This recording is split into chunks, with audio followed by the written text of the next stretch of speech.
What's up, everybody? Welcome back, man. It's your boy D Friend. We are here for another episode of the D Friend, episode number 42. Before we get into everything, we got to talk about the crisis down there at the border in Del Rio. We got to talk about this Gabby Petito thing. Then we got some like less serious, but still like music related topics we also got to get into as well, whether it be Drake versus Michael Jackson. We got academics response to the entire Karen Civil thing that's going on. And also I want to talk about China. This episode is a little bit wild. We're going to talk about China and TikTok as well later on in the episode. But before we get into that, you already seen it. Make sure you subscribe if you're not subscribed to the channel already. You can also follow me on social medias, Instagram, TikTok, and Twitter as well. You can also, if you want to listen to the podcast, we have it on Spotify, we have it on SoundCloud and iTunes. Check it out over there as well. So I don't even know where I want to start. I kind of want to start with something serious to, really get it started, just because I feel like you kind of got to go with the serious shit. But I just want to let you know, when we talk about this Haiti thing, right? I don't have the answers. I'm sure you listening at home don't have the answers, but we're just going to look at it and break it down piece by piece and try to be as objective as we possibly can. So if you haven't seen, there were a couple images that got leaked and released. Well, let me backtrack. The Haitian thing, the 14,000 immigrants that are at the border, that's been a talking point for about the last couple of weeks, right? This says like 14,000 in Del Rio, Texas. They're under a bridge that's like right on the Mexico-U.S. border. They're going back and forth across the river. They're going to Mexico to get supplies. They're coming back to Del Rio. They're going back to get food. They're coming back to Del Rio. So this is a back and forth thing that's going on at the border. So yesterday, like I stated, some pictures were released, and this is one of the images. So this is obviously a Border Patrol agent trying to wrangle a Haitian immigrant.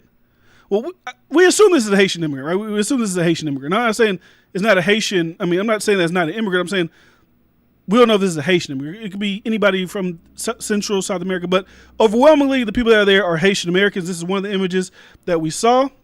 We also saw something like this, where this guy obviously has been knocked down by the horse. People are, they're trying to cross the river. It just looks like a very horrific and nasty scene that's going on there down at the border. So obviously, this causes social media outrage. People are in there, they're mad about it. They're, abolish this, do that. We don't like it. We don't like this. I just have one question. And I think this is a reasonable question. What are they? Now, it looks bad. The pictures look really bad, right? I'm not saying they don't. And actually, I don't want to just show the picture before I get into this conversation, because pictures, they could be a little, deceiving. Even the video that I'm going to play still looks bad. But the way I've seen people trying to formulate the pictures look bad. Look at his face. He's smiling. Like, bro, when people are in action, they riding around, their face doing shit. Like, we don't know what the fuck his face is doing. But a video is a clear image of what's going on in Haiti. So here's a video rather than a picture.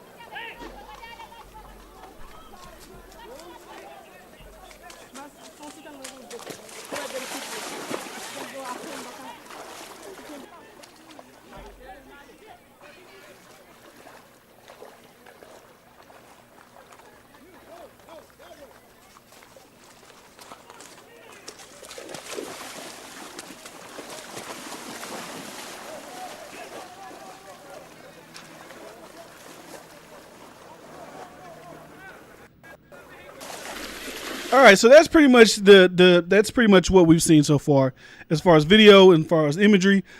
My only point with that is, if you were going to give a recommendation, what do you recommend? If you were a politician today, what would be your recommendation for handling this border crisis that's going on, right? If you listen to the Vice President, Kamala Harris, she says, do not come here.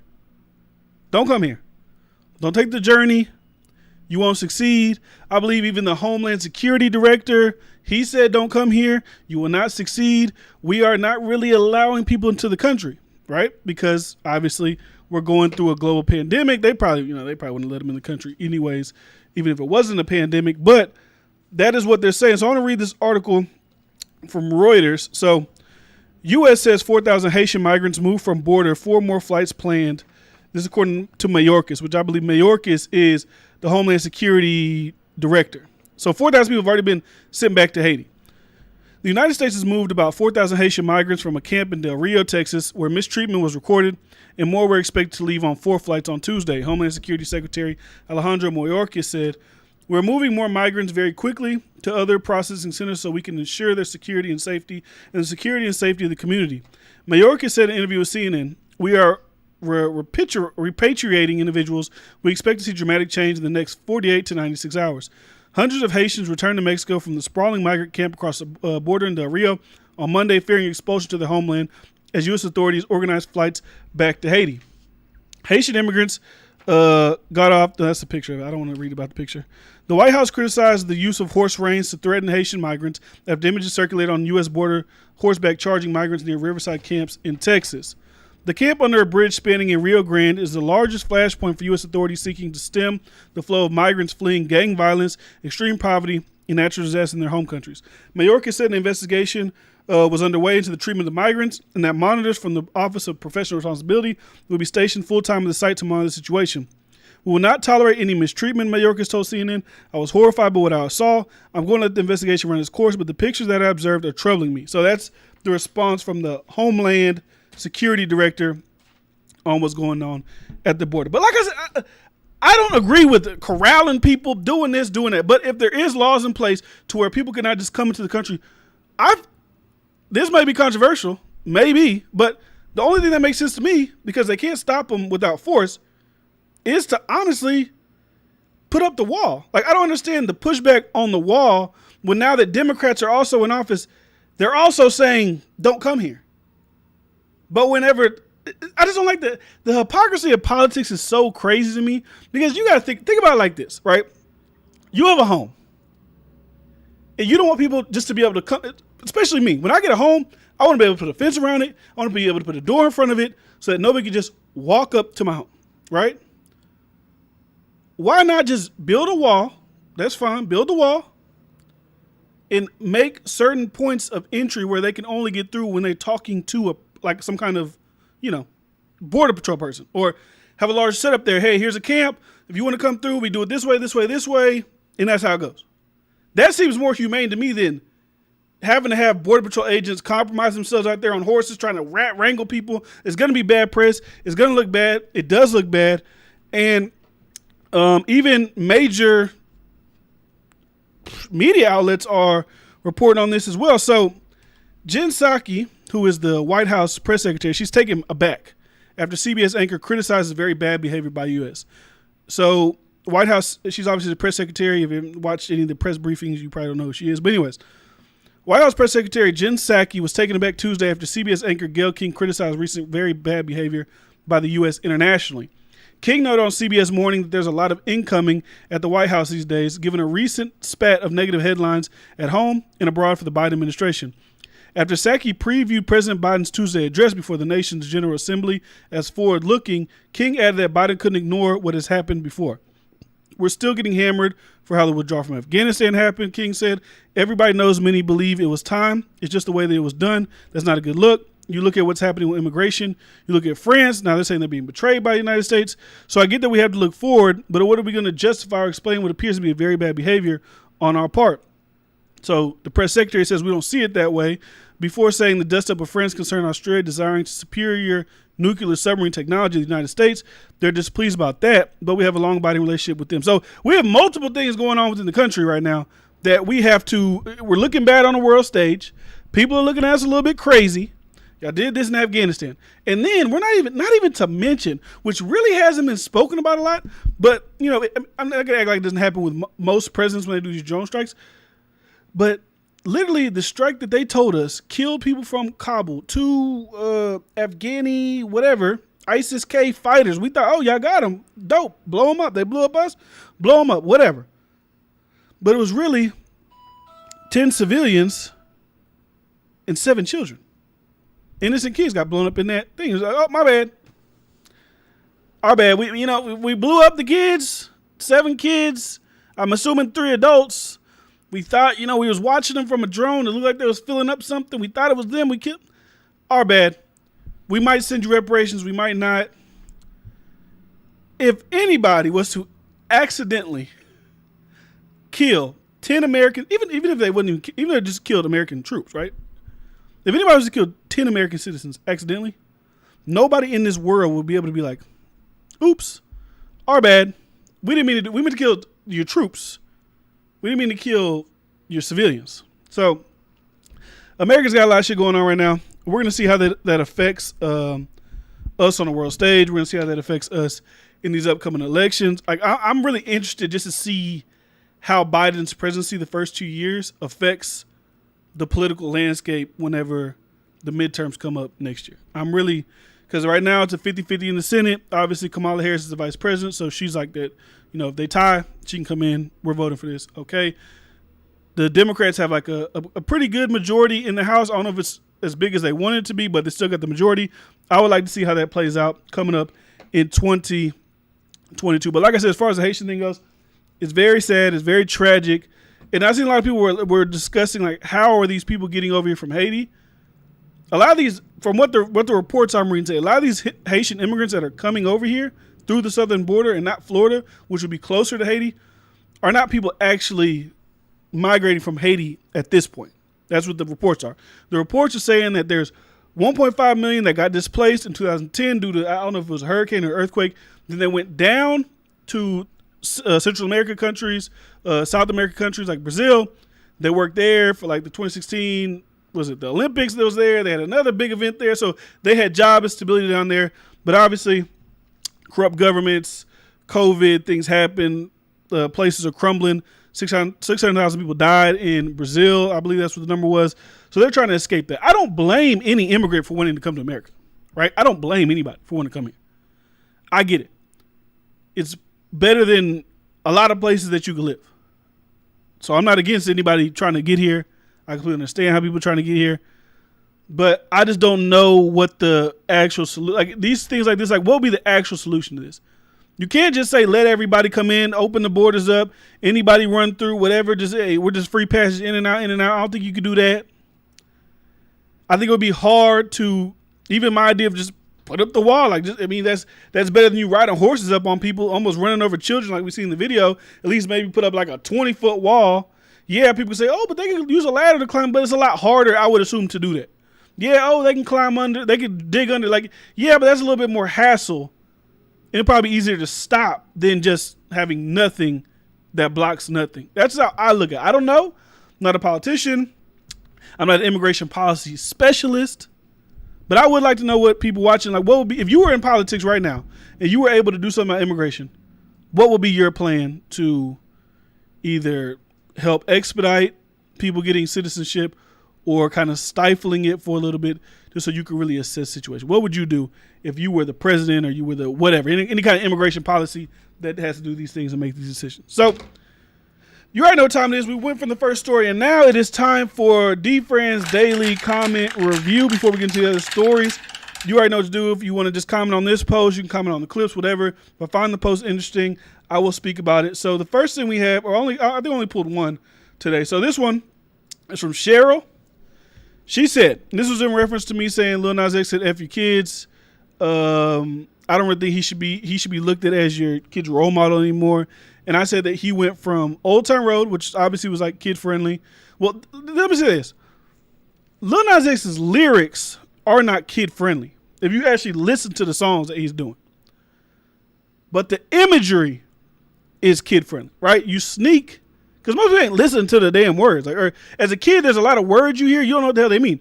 Like, I used to hear words on certain TV shows and movies, even shit like, I mean, obviously Family Guy, when you think about it, like, kids probably shouldn't be watching Family Guy either, or American Dad, or any of that shit. But when you get older, you realize, like, oh, that's what that means. Now I know. You don't really know when you're a kid. But my thing is more imagery than actual content and lyrics. But anyways, Holiday wasn't a kid's song. The EP that came out in 2019 featuring Nas, Cardi B, and DaBaby referenced sex and had cursing. Parents don't monitor what their kids watch and barely do. They just need a scapegoat. Plenty of stuff their kids watch and listen to. I keep hearing NBA YoungBoy have a young fan base and he don't make kids music. Where's the outrage? It's fake. So, like I said, my thing with that thing about Lil Nas X is not that obviously NBA YoungBoy has kid fans. Most people have kid fans. It's not that they have them. My thing is more like when you're catered to kids and you're doing what you're doing. NBA Youngboy, I don't see him as like, I want to be an artist for the children. I want to be an artist for the kids. Kids just so happen to find my music, and that's when I can see you saying, parents, step up, do your thing, monitor what your kids are doing. But when somebody's actively like targeting your children, that's a different thing. When I do explicit type content and I'm marketed and targeted towards kids, that's where the difference is. If a kid finds something on HBO that's not targeted for them, if they watch Game of Thrones as a child, and obviously Game of Thrones is not targeted for children, and they find it, I'm not gonna make Game of Thrones the martyr or the whatever because kids watch Game of Thrones. That's on the parents. Because you should be monitoring that your kids should be watching some shit like Game of Thrones at 6, 7, whatever years old. Unless you're just cool with just explaining to them about what's going on. Oh, this here is a brother and sister. They're doing that. That happened back in the old days. You don't do that now. I don't know how you have that conversation with your kid, but that's for that. But anyways, moving on. Oh, I meant to talk about this too. Well, I didn't really mean to talk about it, but Chris Brown had something to say about the Haiti thing. This is what Chris Brown said. I hope everyone sees what is happening with the people of Haiti at the border. Brown wrote in his Instagram story, all the effing billionaires in that state alone should be trying to help. We have no peaceful strategies, hurdling us up like cattle farmers. Hey, everyone, please take an effing look at what's going on. Please. First of all, Chris, I ain't gonna lie to you. The billionaires, you're looking at the wrong state. The billionaires in Texas definitely ain't gonna do a damn thing about it. They're not gonna do shit. Should they?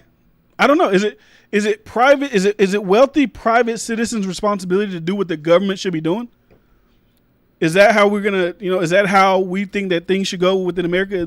The wealthiest of us should be doing what the government should be doing just because you have the wealth. Because to be honest, do you think if Chris Brown had $1 billion, he would be doing anything for Haiti? I don't think so. It's easy to say. I mean, Chris Brown's a millionaire. He's not a billionaire. I mean, he could maybe send like packs of food down there. They're obviously scrapping to get food back and forth. He could send a shipment down there of food and diapers and necessities if he really wanted to. Or is it just, hey, I'm going to put it on somebody else? I don't know. It's probably good from the heart. But in actuality, there's no thing to actually hold billionaires accountable for what's going on that the government themselves should be trying to handle themselves. So, I mean, I don't know. Anyways, I want to talk about this Gabby Petito thing, right? So Gabby, I think I'm saying her name right. Gabby Petito is a young lady who has now been found. She is deceased, so I wanted to say RIP to her. Prayers up to her family, friends, and loved ones for their loss. Condolences. So this story was crazy, right? Like I heard bits and pieces of this shit all over the internet. First, I heard that the boyfriend comes home. Well, actually, it's in the article. I'm going to read the article. So, if you don't know, Gabby Petito was found in, I believe, Wyoming at a national park. She was on a cross-country road trip with her boyfriend. They were doing that van life thing that's popular on YouTube and TikTok, right? Van life. We're traveling around the United States. He came home by himself on September 1st. He lives in Florida. I guess that's his fiance. They both live in Florida. But then 10 days later, her parents in New York went and said, hey, our daughter's missing. That's the first red flag. Like I told you, I'm married, right? Not my fiance, but I'm married. But if someone's your fiance, I assume you love them, right? So the first red flag is, how do you come back home and you don't report nothing for 10 days, but your girlfriend is your fiance on the other side of the world, and she's most likely, she was dead at that time, and you didn't report nothing? That's the first red flag. Then they came and talked to him, his family, they lawyered up. And then just recently, he been on the run. I believe it was Friday. He told his family, I'm going for a hike. He didn't go for a hike. He's gone. So anyways, the point of this is, according to TMZ, the fiance has been spotted in Florida, cops investigating cam footage. So the hunt for Gabby Petito's fiance, Brian Laundrie, that's a weird name, Laundrie, who's believed to be the last person to see her alive, may have broke wide open because someone that spotted him about 500 miles from his Florida home.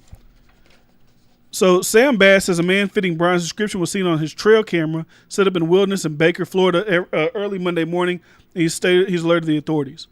Bass' deer camera footage shows a man with a backpack trekking along the woods, and he certainly resembles Laundrie, who was reportedly missing by his family after being named a person of interest in the disappearance of Gabby. So I want to show you the trail footage of the fiance right here.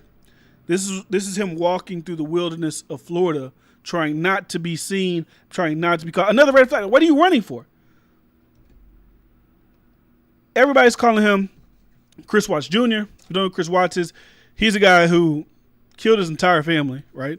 Threw his 2 daughters into like a reservoir, like them big, them big like things that look like big water, whatever, big water tubes, whatever. Threw them in there. And I forgot what he did with the wife. I don't know if he buried the wife. He did something to the wife. He killed his whole family. He acted like he didn't know what's going on. Where are my kids? I don't think he reported them missing, right? So this is a picture of Chris. No, not Chris. That's Chris, Brian and Gabby. And it's just been a big internet whirlwind because America, we love true crime drama, especially in real time. Like this is real. People on Twitter are investigating. We got police that are making statements. We got witnesses that are making statements because before she was reported missing, about a couple weeks before that, her and Brian got into this domestic dispute. The police were called. Someone said they saw him slapping her, so they called the police. They looked to be fighting over a phone. It was a verbal argument. People are trying to analyze everything. Everybody's a goddamn crime junkie, crime specialist. Look at her body language in the car. They knew she was unsafe. It's a whole bunch of things, right? One of the police officers on the call, now he came out and he said, I warned the young lady to be careful. Like he wants to put his, he wants to be in the documentary. Lifetime already has the documentary locked up. Nobody else has it. Lifetime is already shooting and filming. And it's sad because we don't really even know what happened to this young lady yet. The autopsy, I believe, is taking place today. So we'll see what happened. Maybe there'll be a 1% chance, in my opinion, that this guy is not guilty. Because if you really love this girl, right? In the van that was driving, it was her van. Even if y'all got into a huge argument, you're not going to leave somebody in the middle of Wyoming.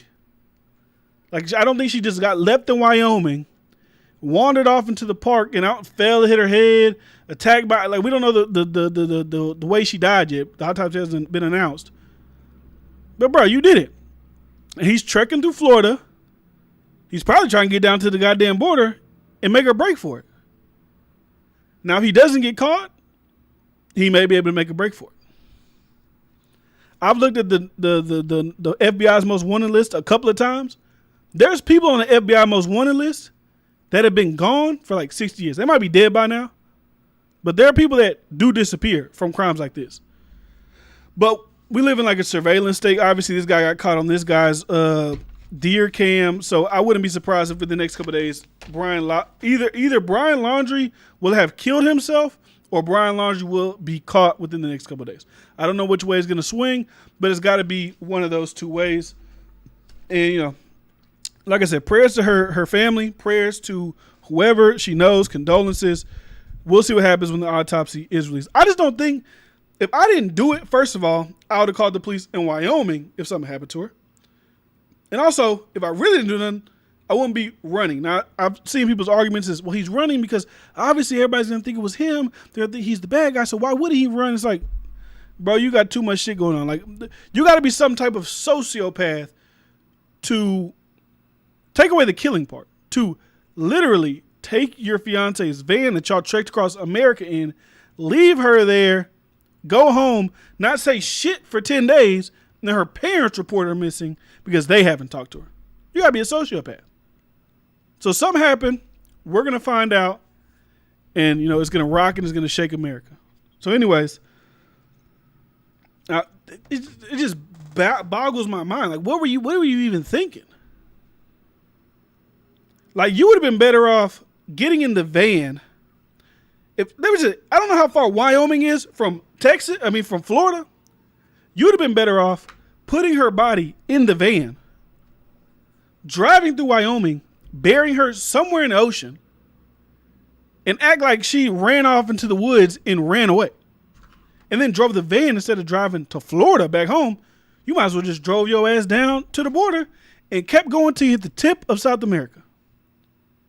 But I don't know. That's his prerogative. That's his thing. That's how he rocking. We'll see what happens with this story because it is a wild, wild story. So anyways, I think it's going to be my last points on the Karen Civil topic because I did want to see how media continue to speak about Karen Civil, and I wanted to see how they, how they kind of framed their points on someone like Karen Civil. So obviously, Academics did his Twitch stream last night, and he wasn't too favorable of artists coming at Karen Civil, specifically an artist like Meek Mill. So during the live stream, he kind of detailed what Karen Civil does for the industry. I mean, I already can assume what she does in the videos that I made about her, but he kind of broke it down more, and he exposed some things that Karen Civil may have.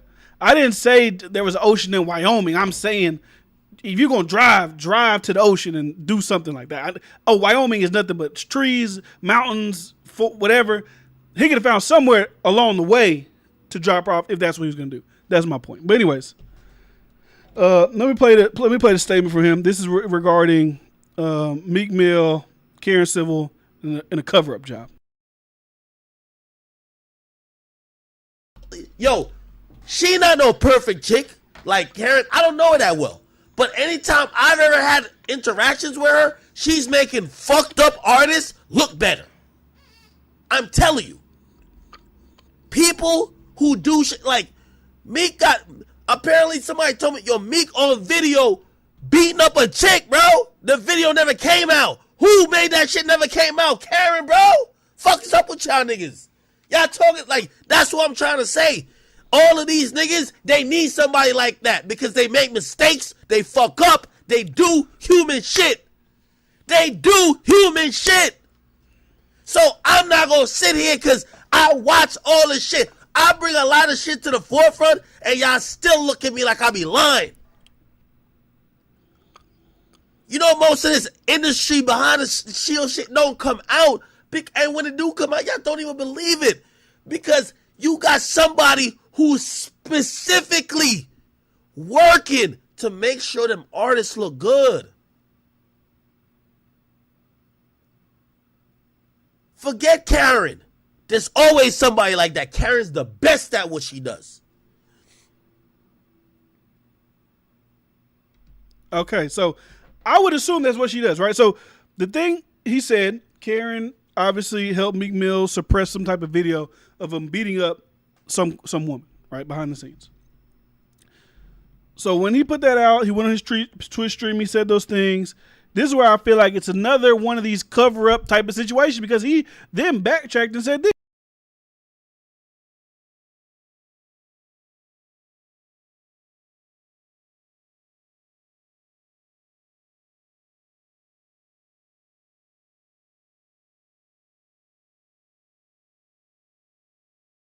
He said that Karen hit it.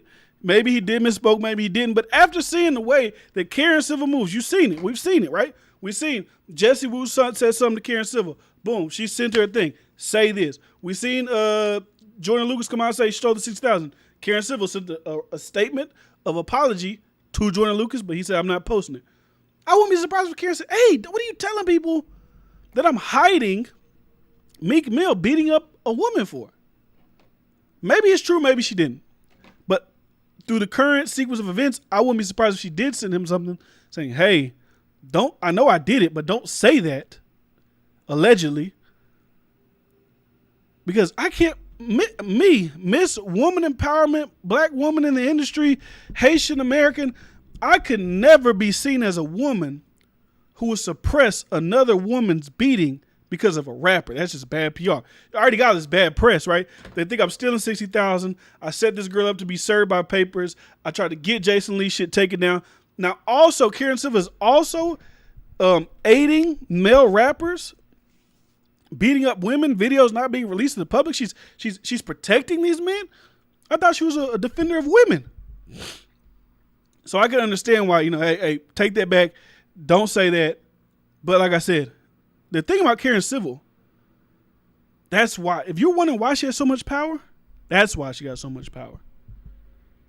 Academics ain't just saying this shit off the handle like, oh, Karen's a fixture, she's this, that. Karen tried to steer away from the fixture thing, but he said the people behind the scenes, they know what the fuck's going on, right? You even remember whenever Kanye dropped his album and DJ Envy was like, I don't really mess with Kanye like that too much because Kanye be doing people wrong behind the scene. Like these industry people, they know shit we will never know.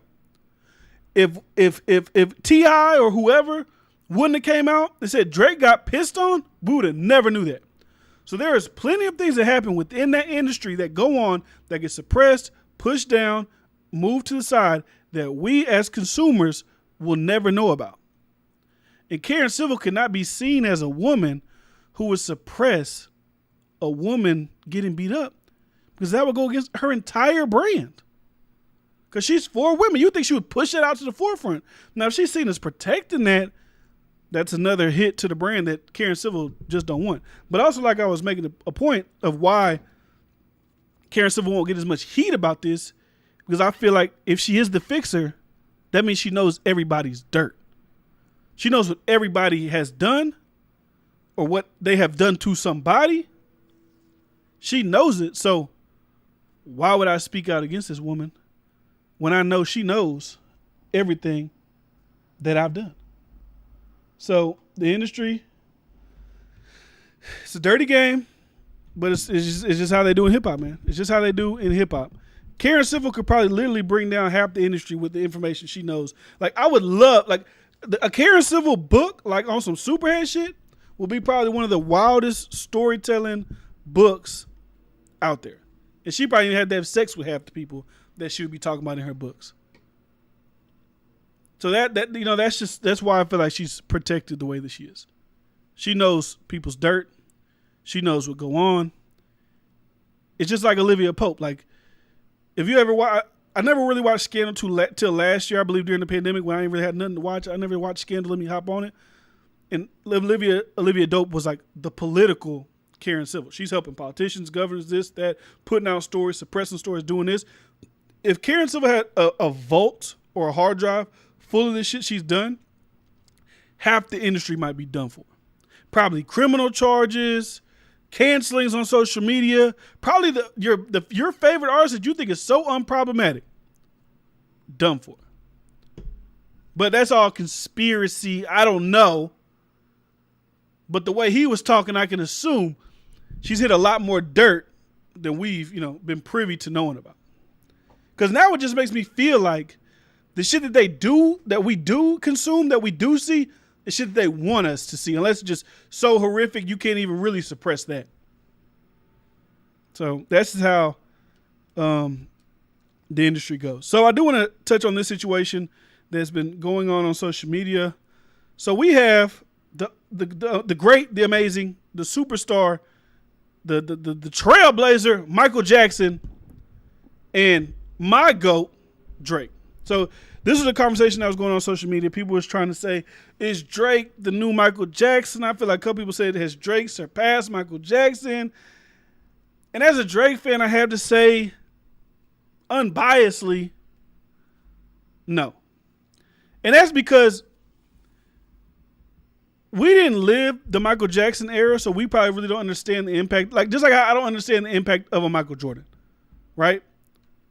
But I feel like with music, when Michael Jackson died, and I seen globally people was crying, people in Tokyo, Germany, everywhere around the world, people were mourning the loss of Mike. They're holding candlelight vigils, going crazy.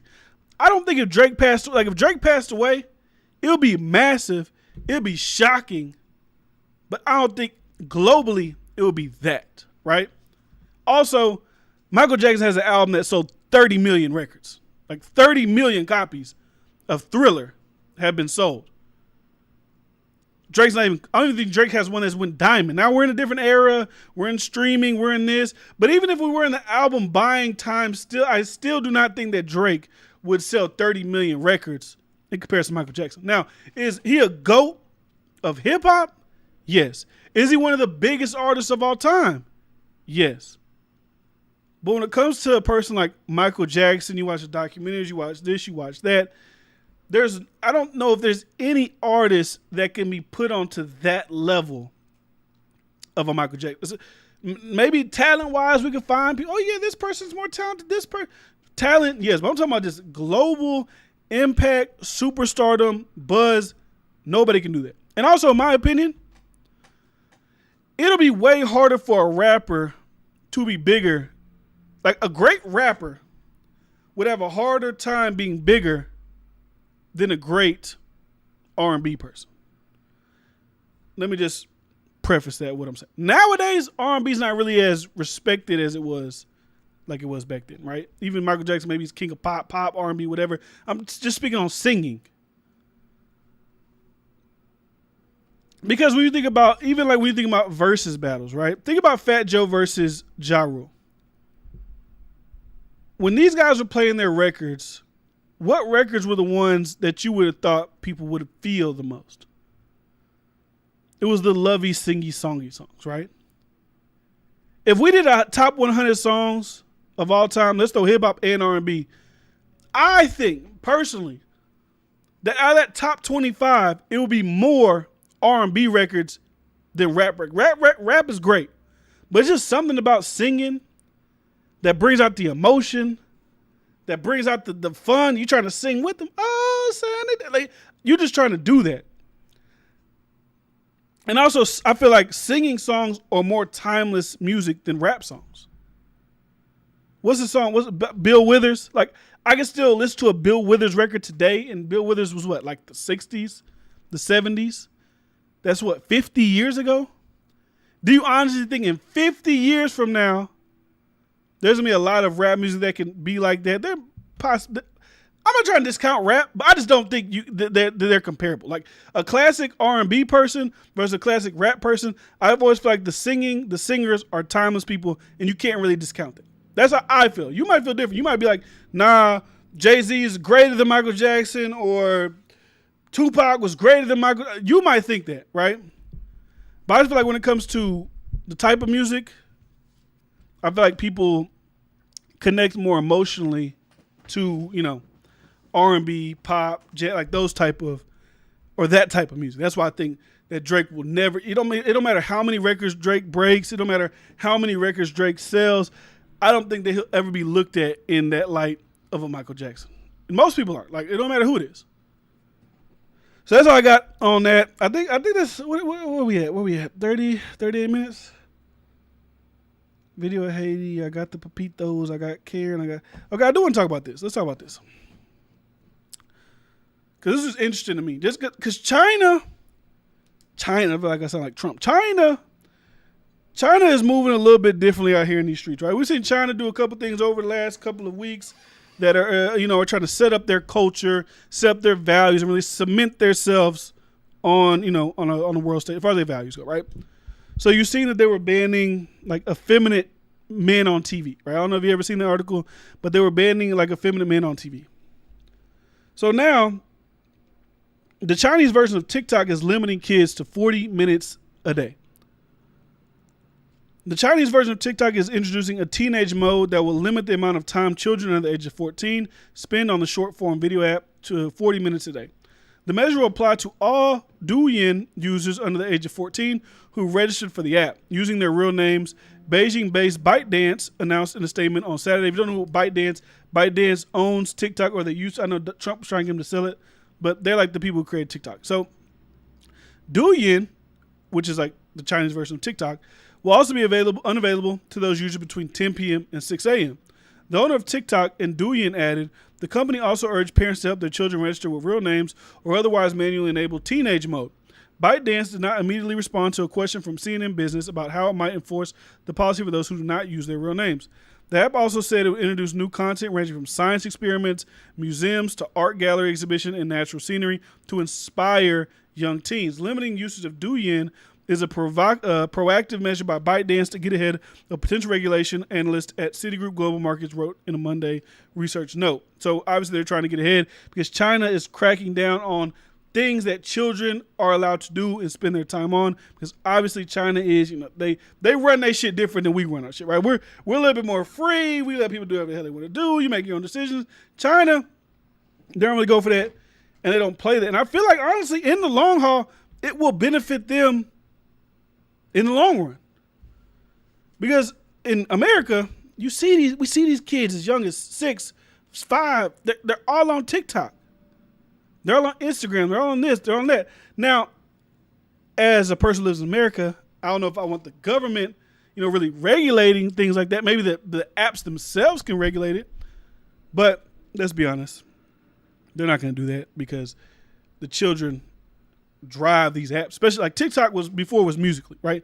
And Musical.ly, at the time of Musical.ly, we had 10, 11, 12-year-old kids becoming influencers, superstar people overnight, right? We had, what was the guy's name? Well, the biggest one I remember his name was like Jacob Sartorius, right? I think he was like a kid who was like 11, 12.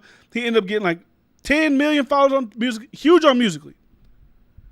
It's just interesting to see how other people are trying to set up their children. Now, parents maybe should try to just do this manually on their own here in America. Since I said, why is this damn light so damn bright on me? What the hell's going on? Since we have the power to really do that, we should do it ourselves. But it's just interesting to see what China's looking at in regards to moderating and monitoring the thing. Even, like I said, even on the app, they're saying, y'all can be on the app for 40 minutes, but we're also going to add science experiments, museum, and arts to y'all's For You page. So y'all ain't just seeing a bunch of people. What's the thing people doing now? They doing like just dumb shit like that. Y'all gonna see some museums, some science experiments, some art. Y'all ain't gonna see all that bullshit that they doing over there in America. So like I said, it's interesting to see how they trying to set themselves up, what this means for the kids in 20, 30 years. Because if you listen to a lot of kids now, you ask your child what they want to be when they grow up, they're going to say influencer. They're going to say YouTuber. And that's not bad because YouTubers is making a lot of bread if you can make it like that. But to me, that's just like the same thing as saying, I'm going to the NFL. Hey, bro, only this many people go to the NFL. Only this many people go to the NBA. I know it looks like there's a lot of viral famous people, but in comparison to the amount of people that are trying to do that, the numbers aren't really that big. Just think about the space of rap, right? Think about the space of hip hop. You can't really name too many like huge media platforms on hip hop. You could probably name like off the top of your head, you could probably name me 7. I'd say Breakfast Club, I'd say $1 Million Worth of Game, Joe Budden, Academics, Vlad TV, No Jumper. And I'm talking about more mainstream. I can name some more, but I'm talking about mainstream, right? I'm talking about mainstream. You can't really name that many. So to think that every kid's going to become an influencer because they see the influence on TikTok, it's just not likely. But that's all I got for you guys today, man. Hope you guys enjoyed the show. Make sure you subscribe to the channel right now. If you watch here on YouTube, follow my social media. Listen to Side Different Senior on Instagram, Different Show, TikTok, Different__ on Twitter. You can also go follow the podcast, SoundCloud, Spotify, and iTunes. Just search up the Different Show. Hope you guys enjoyed. Make sure you comment down below, comment on the clips, comment on whatever, so you could be in the Difference Daily comment review. Hope you guys enjoy the rest of your day. Hope you have a good life, a good peaceful life. Hope whatever's ailing you no longer